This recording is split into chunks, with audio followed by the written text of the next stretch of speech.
So welcome everyone. My name is Jason O'Connor. I'm the Executive Director of the New Milford Youth Agency, as well as a New Milford CAN member. I've been past president, treasurer, been involved in that organization for a while now. And it is our local prevention council that focuses on not only preventing substance use, but uplifting our mental health initiatives here in town. So why are we here? We are here to look at the Search Institute's Attitudes and Behavior Survey. As Ivana and Diana had mentioned, this is a survey done with our 8th, 10th, and 12th graders. The survey first started in 2017 with the second rendition in 2019.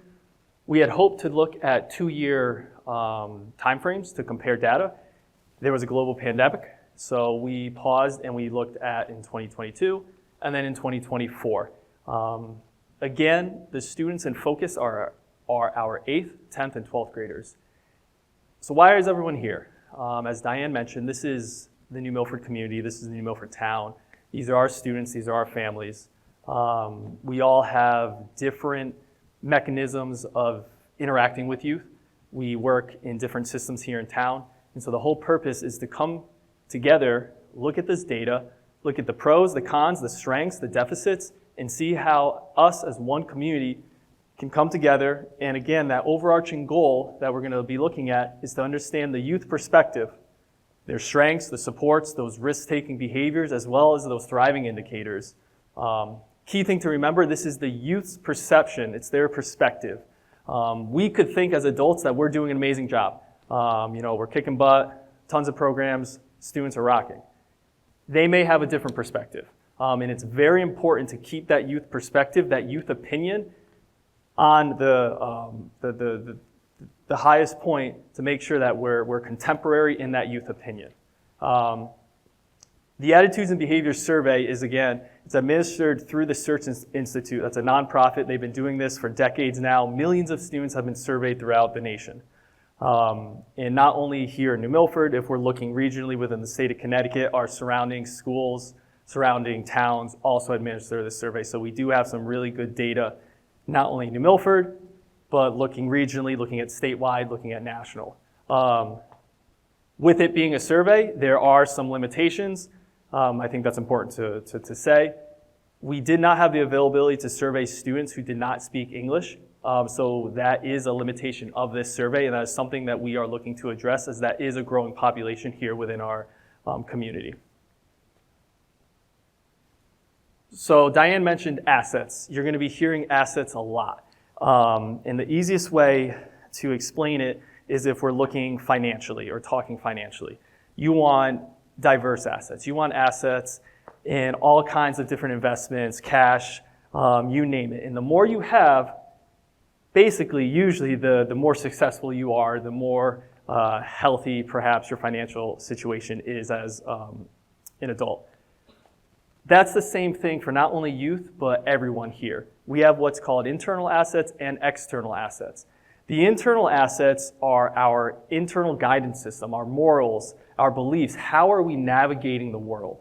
How are we interacting with the external systems or those external assets? So those are the systems at play, those experiences, schools, neighborhoods, community groups, youth services, organizations, faith groups. Those two mesh, so internally they're interacting externally and vice versa, and they're having that kind of symbiotic relationship. It's paramount to remember that the more assets we have, the less likely we are to engage in risk-taking behaviors. And so we want to see youth with high assets in those thriving indicators. This is just another way to see it. On the right, you're going to see some external assets, services, the town, the school itself, and then on the left are those internal just mechanisms of how are they viewing the world, their levels of integrity, their levels of honesty, and that inner guidance system. There's 40 of them. This is going to get into the data, but it's not going to get into every single 40 developmental asset. We're going to look at certain assets, whether they're internal versus external. Again, the research and why I'm going to keep repeating it in that sense is that the more assets we have, the less risk-taking behaviors. So research shows that youth with the most assets are more likely to do well in school, be civically engaged, value diversity, and then you're going to see those risk-taking behaviors for those youth that don't have those thriving indicators or those assets. There's going to be substance use, there's going to be engaging in delinquent activity, as well as promiscuous sexual activity under 18. These are cumulative. You can build on them. You can build on the developmental age of adolescence and keep working to grow assets. Just because we may have a deficit in one asset one year doesn't mean it's done. We can work year after year. We can keep engaging in our youth. We can keep engaging in the systems at play to grow these assets. Everyone in this room is an asset builder. Just like Diane mentioned, everyone here interacts with a youth differently, whether it's a neighbor, a member of a faith-based organization, a peer to a youth, you're a mentor, you're a parent. You have the opportunity to engage in those developmental relationships to help increase our assets, to share that opinion with them and build up their self-esteem, build up their confidence. The entire community needs to be involved, and that's our focus here, is bringing the entire community. This is not a school issue. This is not a youth agency issue. This is a Town of New Milford initiative. And it's important to remember the schools were selected is because that is just where the kids are every day. It's just convenience in the data survey. So again, there's a number of assets. We're looking at 40 assets. That is the peak. That is the best. 2017, we were looking at 21.5. 2024, we were looking at 19.2. Nationally, the average is 19.2. So we are on the average of nationally for assets within our students. Regionally, if we are looking in some surrounding towns and some surrounding districts, the low end was 18.3 with the high end being 19.7. So we are within that range and that threshold within not only national trends, but within our region trends. But we obviously still want to improve and build our assets within our youth. The next four slides are just going to show the changes in assets. You're going to see that this 11 to 20, that's the biggest trend that we're seeing growing. And unfortunately, we're seeing the shrinking of those high assets, the 31 to 40, as well as the 21 to 30. I'm not going to spend too much time on this, but you can see the trend. The red is growing. And then we're shrinking in those high assets. It's just a trend to focus on. Going back, if we're looking at those high assets, so those 31 to 40, we want to see those because you can see that those students are not engaging in those risk-taking behaviors. The lower the assets, the higher the risk-taking behaviors. So you're going to see those students who have 0 to 10 assets, they're more likely to engage in the average number of risk-taking behaviors. And what are those? These are just some examples. Again, we're looking at substance use, we're looking at mental health deficiencies, violence towards one another, violence towards themselves, deficits in mental health, suicide, gambling. These are risk-taking behaviors that we do not want to see our youth partake in. Internally, these are internal assets. You're going to see, there's going to be a bunch of these slides. You're going to see from left to right the asset measure in 2017, 2019, 2022, and then 2024. The trajectory of change, and then the definition of those assets. So these are some of those examples of those internal assets we have. So to help read it, if we're looking at equality and social justice, which places high value on promoting equality and reducing hunger and poverty, that's that measure. That asset is measured with different questions within the survey. Significant drop we're seeing in 58. Honesty levels have dropped. Our integrity levels have dropped. And these are, again, the average of 8th, 10th, and 12th graders, as well as cultural competence, which is the knowledge of and comfort with people of different backgrounds, ethnicities, racial or cultural. Continuing on into some other internal assets. Do they help others? Is that leadership being defined in their life? Do they value the diversity? So you do see helps others, which is great. That is a great strength and a great mark of resiliency that we have within our youth. It's a high number, 79%. Exhibits leadership, another high number. These are really cool things in our youth. Values diversity, decently static, but we still want to see that bump up. We maybe want to, look at, and this is an example, you could look at certain assets, say, hey, I want to bump that number up. This is the mechanism. This is the target of change of what we're going to do, the program, with looking at whether the asset is internally or externally. So these are some internal assets, and then we're going to go into some external assets and then how they affect one another. This is critical when we're doing this.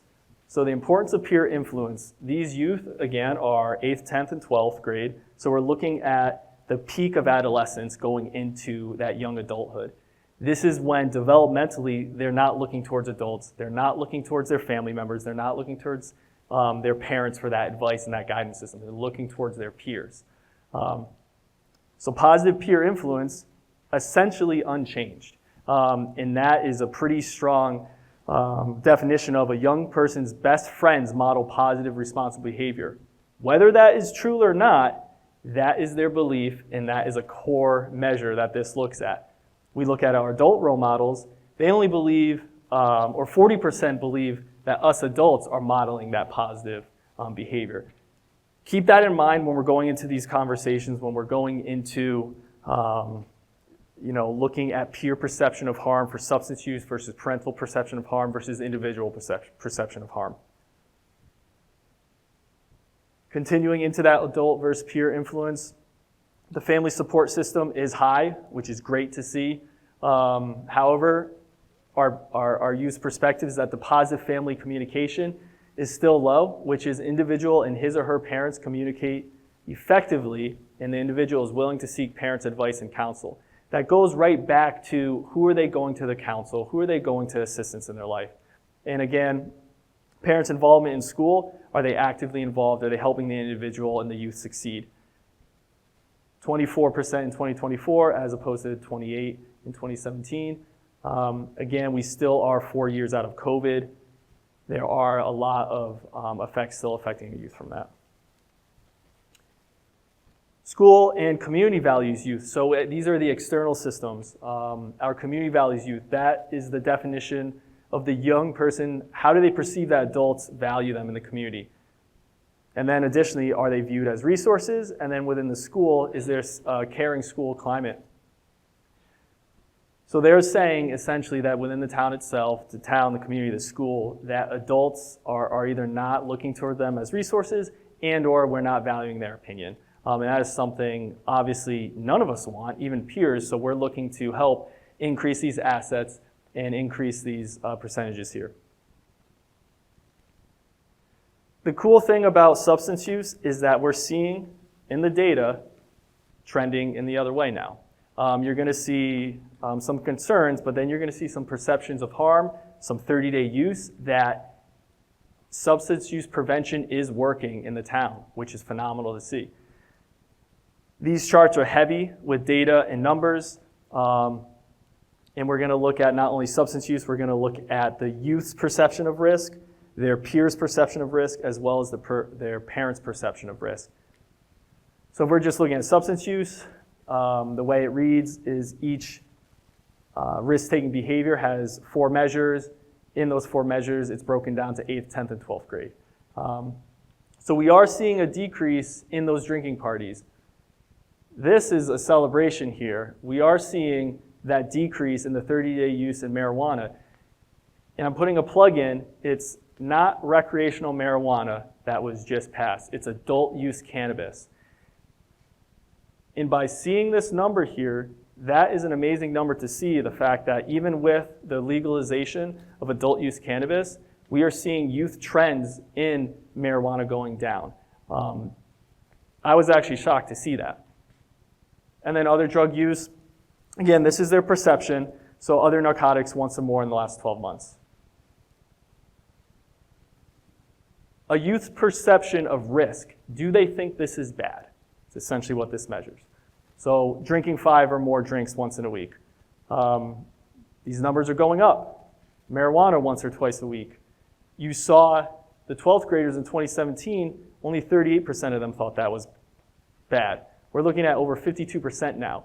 These numbers are trending up, which is really, really good to see. And kudos to our youth, and kudos to the systems helping them out.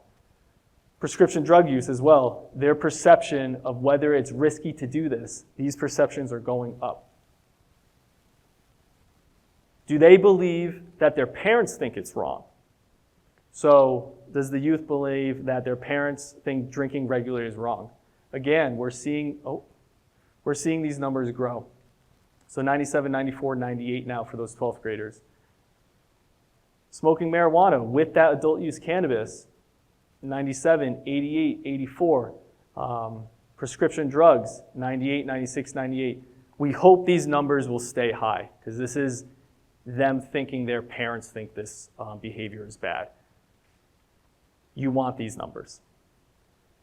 Youth perception of peer disapproval. Think about, again, going back a few slides, who is important, whose opinion is important in their lives, and how does that affect them? So alcohol, we're seeing that there's an increase in youth who are thinking that drinking regularly is bad. We're seeing an increase in youth that think, their peers think smoking marijuana is bad, as well as prescription drugs. So the perception of harm is going up that not only our youth think for themselves, but their peers' perception as well as their parent perception. And again, looking at the marijuana, 43% of 12th graders went up to 60% believe it's harmful or their peers think it's harmful. Those are celebrations. That's really cool stuff. You may not think it's cool and exciting, but I think it's cool and exciting. Vaping, this is the first time we're presenting this because vaping is actually not included in the Search Institute survey. These are additional questions that our friends at Western Connecticut Coalition, so thank you, Allison, the director, for helping us with this. And they look at those same core measures of 30-day use as well as the risk perception. So the use perception of it being risky, the parental perception, and the peer perception. We're even seeing with vaping that perception of harm is going up. So youth perception, 82% by the hit 12th grade. 10th is 84, that's the 76. We do see a small bump down in 8th. Parental perception, this is big. It's in the 90s now across the board. In the peer perception, for those that can't see it, 57% of 8th graders, 28% of 10th graders, and then 51% of 12th graders. That was 2 years ago. 57 went to 81, 28 went to 65, and 51 went to 69. That's amazing that a youth's peer, in their opinion, again, is very important. So they're looking at their peers, and now they're thinking that, hey, 65% of my peers think that this is risky.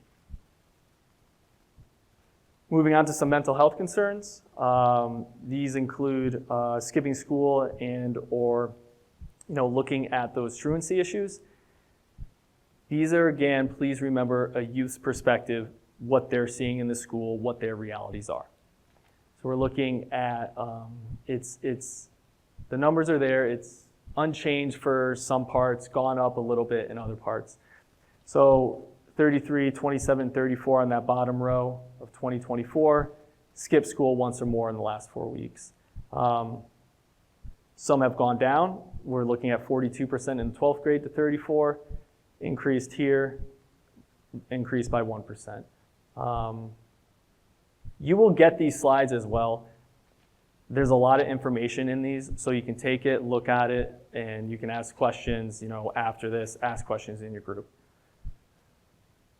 Eating disorder, depression, attempted suicide. These are obviously very, very concerning risk-taking behaviors for our youth. If we're looking at attempted suicide, has attempted suicide once or more times.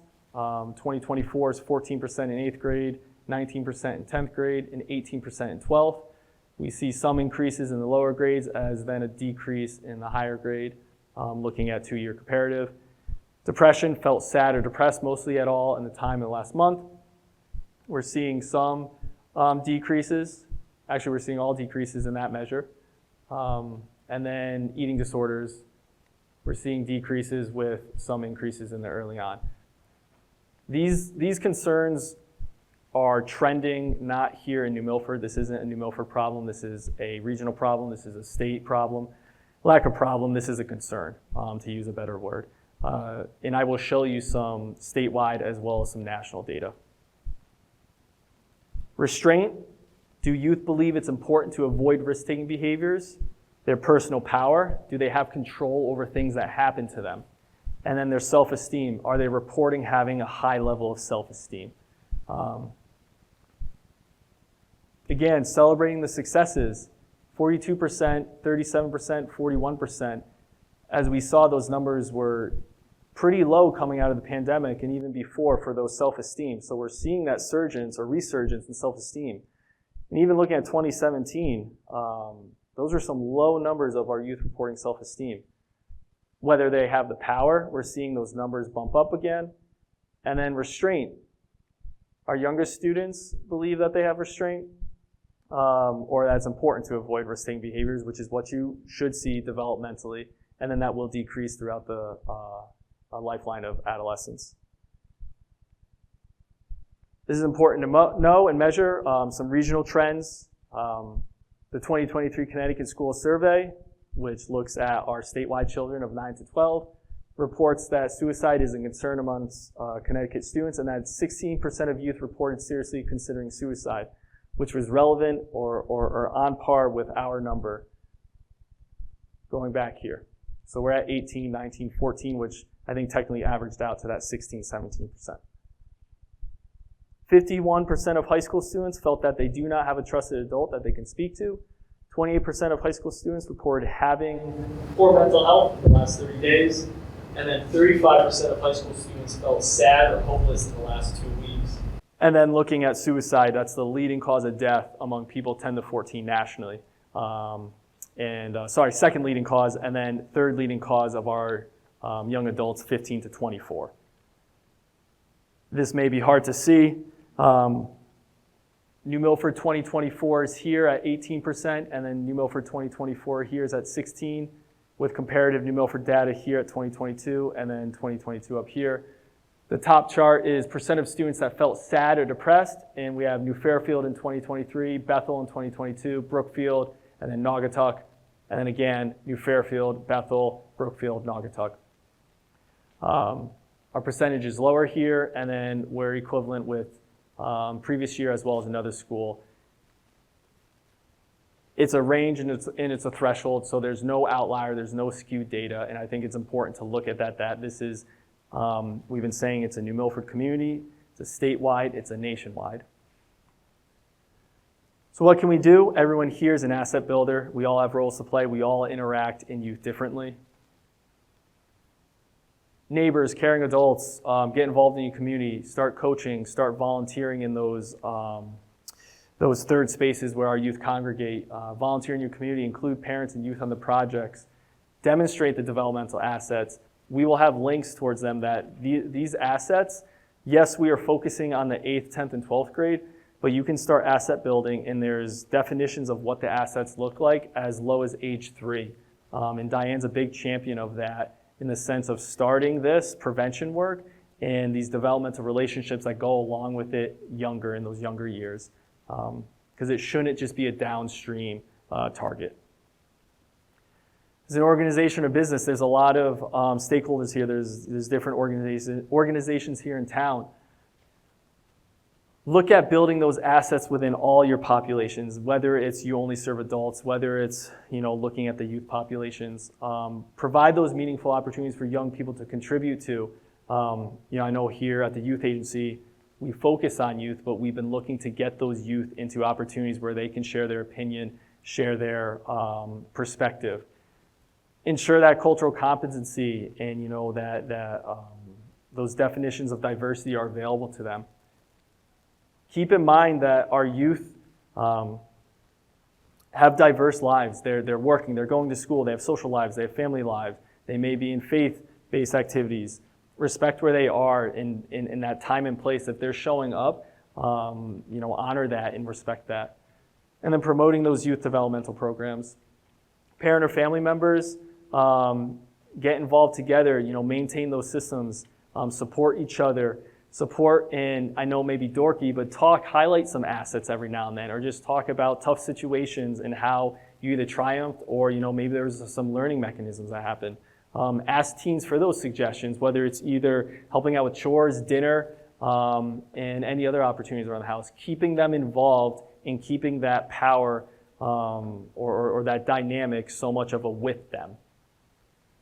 As a young person, which we do have a lot of young people here today, challenge yourself, get involved, try and look for opportunities where you're working with adults or you're working with those younger students.